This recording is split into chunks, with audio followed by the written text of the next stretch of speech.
Bonjour, je suis Fabien Carlo, bienvenue dans Fred. Aujourd'hui, vous voudriez me demander qu'est-ce que je fais ici? Eh bien, comme Yann vient de vous le rappeler, mes thèmes cette année ont été Amatonte et un village du Népal dont j'ai oublié le nom.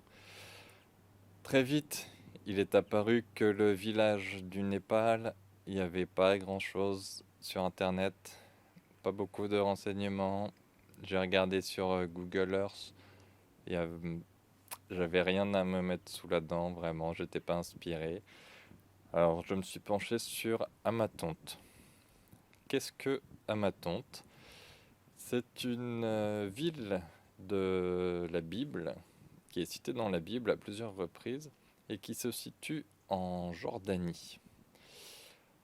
Ma première piste, au vu de l'article Wikipédia plus fourni, a été d'essayer de trouver la localisation précise de cette ville, car il y avait des débats apparemment à ce sujet. Il y avait 4 ou 5 emplacements. Euh, il y avait des débats, on ne savait pas vraiment où c'était cette ville biblique. Je vous mets une infographie.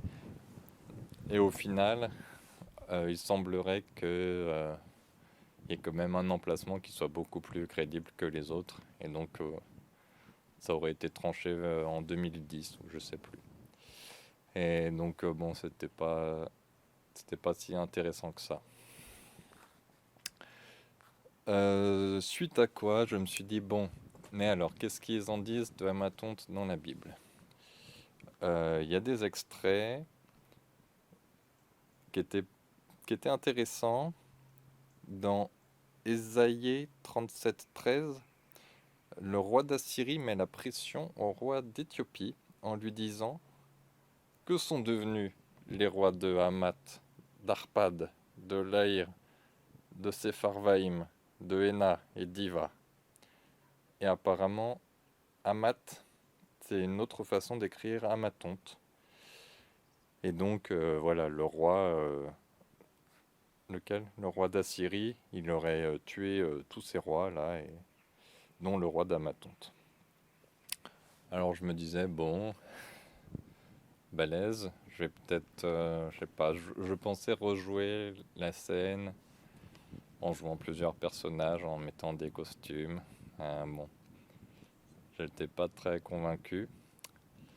Et j'en ai parlé à Agathe et elle était pas très convaincue. Et bon, elle m'a dit genre, les blagues sur la Bible, ça va 5 minutes. Et j'ai dû, euh, j'ai dû admettre que c'était vrai. Et donc je réfléchissais à tout ça. Et en allant ce matin à Pôle emploi, je suis passé sur une route. Et dans la voiture, je réfléchissais.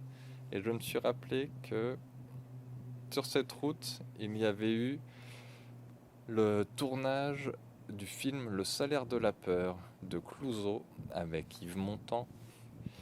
Et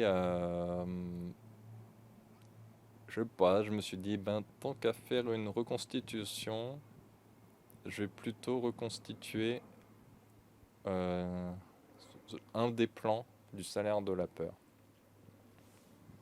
Le mec, bref. Et il s'est avéré que c'était pas la route que j'avais pris. Enfin, si c'est la route, mais sur des plans rapprochés.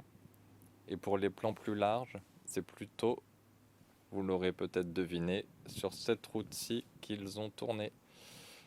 Euh, les plans où le camion zigzag à la fin. C'est là. J'aurais préféré le plan où le camion tombe, mais il y a un chemin qui descend, mais j'ai mal au genou et c'est pas, ça me semblait super galère. Si cette vidéo a 1000 likes, je vais trouver l'endroit où ils ont filmé le camion qui tombe. Sinon voilà, euh, merci d'avoir suivi ma journée. Bonne, bonne fin de conférence, bonne suite de conférence. À bientôt.